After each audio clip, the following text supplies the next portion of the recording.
There's just a couple of more guys in front of me in the rankings, and I don't want to call anybody out, but I'm focusing to the top, and the guys recognize me and they know they're gonna fight me sooner or later. So yeah, I don't care. Just he has to be better ranked than me and to get to the top. And obviously you don't seem to have any injuries whatsoever. We know that the UFC is coming to Denmark in September, but do you feel like you want to fight before then? Maybe the US, maybe Las Vegas? I was supposed, I want to keep busy, but I'm gonna take the summer off. This is my third fight in 1 year. So I'm gonna take the summer off to be with my wife. She's pregnant. We're gonna get a baby boy in September. So I have to be a little bit with my family, but I'm gonna keep training hard and improving all my skills to be to getting better and better, and to show in the next fight that I'm a better version than today. And much like Makon Amerikani, who represents both, Kurdish people and Finland, you also represent the Balkans and Austria. Yes. How are those local MMA scenes growing, and how much do you feel that you have impacted those MMA scenes? Oh man, I get a lot of support from the Balkan, Yugoslavia, like Serbia, Bosnia, Croatia, Slovenia. They are my roots and I love my country. But I live in Vienna, Austria, and I raised there, and I start my career there. And my dream is to bring UFC to Vienna, or even to the Balkan, to Serbia, Croatia, like Gustafsson does it for Stockholm. He made MMA popular here in Sweden, and that's what I want to do in my countries, Austria or on the Balkan. And final question, you mentioned Gustafsson. Perhaps you also saw he had seemed to announce his retirement tonight. What's your impression of Gustafsson as a fighter, and is he someone that you perhaps have taken inspiration from in your career? Of course, I know Gustafsson for a long time. I'm following his career a long time, and I was training with him 4 years ago, just a couple of days. He was. I think he's one of my idols, and he did he had a great career. The fight against John Jones, the first fight, and the fight against DC was amazing, and nothing just of respect of Gustafsson. And yeah, he chose to retire, and he knows what's good for him, and yeah, I like him. Alex, ahead of this fight, you told me that you would make a statement, and the world would remember your name after your performance. Do you feel as though you've done that? Absolutely. I've been working so hard for not just for this fight, for every fight, for my whole career. I've been working for this, and this is my place, and I'm born for it, to be a champion one day. Did you expect such a devastating knockout? I mean, I think it shocked a lot of people what you did in there tonight. Of course. I had a lot of fights in kickboxing, and I knocked many people out with that kick. And also in my last camp, I knocked some guys out with that kick. And I've been training this all the time, so I'm not surprised. I knew it. I thought I would think to do it in the second round, but it happened in the first. Yeah. Welcome. Hi. You're welcome. Hey. You've trained before with Jimmy in the past.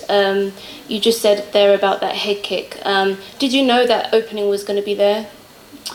I was training with Jimmy 4 years ago, but we just trained a couple of days here in Sweden in the All-Stars gym, and I was a kid. I mean, I was growing in these 4 years. I was growing and getting better and better. But every time I go to sleep, I think about that fight, not just about this fight, about upcoming fights, and I visualize every combination I'm gonna throw, and this is one of my favorite combinations, to fake the takedown and come with the right uppercut and the left high kick. And it's nothing new to me. I did it a couple of times, and yeah, I have to now I have to think another combination to surprise my next opponent. This was your first ranked opponent, number 11. Yeah. You obviously said they're about taking his place and fighting someone else in the top 10. But what do you see in your future? How long do you think it would take you to get to the top of the division? I think to fight for the title, I need a couple of more fights.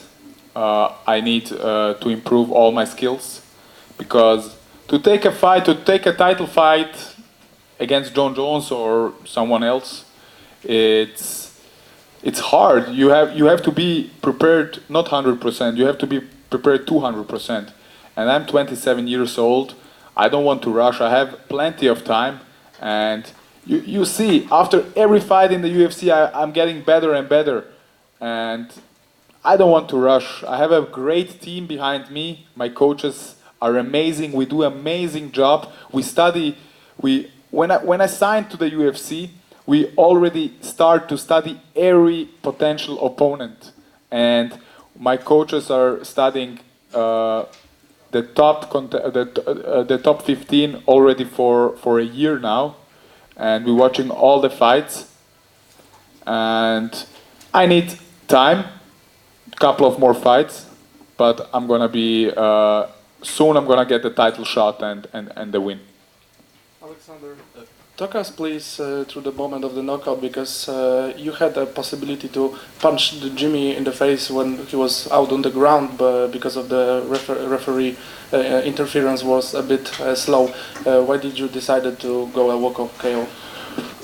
You know, when you punch someone, when you punch someone and it lands right on the spot, you feel it. You feel it right away. He's not gonna stand up, and it was like this was like that. You know, I punched him with the left high kick, and I kicked so many guys with that kick, and I have the feeling when the kick is good or not. You know, and it doesn't. I don't need to punch him when he's on the ground. I saw on his face he was done, and I respect Jimmy. I train with him, and all the time when I'm seeing him in some UFC events, I talk to him, we talk a little bit. So this is just about business, nothing else. Alexander, obviously, as you mentioned yourself, this win skyrocketed you after beating Marwa. Now, if you would just visualize short after this fight, if you would climb all the way up to a title fight against John Jones, what kind of obstacles would you put in front of him that would make it a hard fight night for him? You know, I'm a all-rounded fighter like him. So it's gonna be it would be a great fight to fight him. I study. I mean, I watch John Jones for a long time, and I think for now, what I can say now, the advantage I have over him is my footwork and my speed on the punches. I think I'm much faster than him, and I have more power to finish a fight with one punch and the footwork. And finally, from me, Croatia, Yugoslavia has had great fighters. Krokop in the past, obviously, and Miocic, to just mention one of them, and all of a sudden you boom-banged yourself on high, skyrocketed yourself to the rankings. Are you being compared to one of these Balkan fighters? I mean, Krokop is a legend of the sport. What this guy does for MMA, and he's like a star in the Balkan. And of course, they not compare me with him or with Stipe, but give me a couple of more fights and a couple of more wins and knockouts, and then I'm gonna reach maybe. But Krokop is a star. I respect him. He's one of my idols. I was a kid. I was watching him in Pride. So what he does to the Balkan MMA, I think nobody can do it.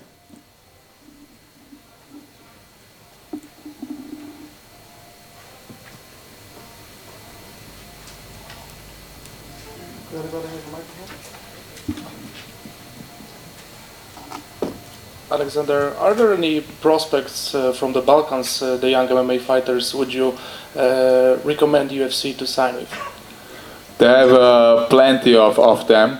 That's the reason I want to bring UFC. I mean, UFC was in Zagreb, in Croatia, I think 3-4 years ago. They have to come there, and they have we have there very, very good fighters with heart, and we are growing. We are growing in the whole Europe, in the Eastern Europe. They are really growing in the.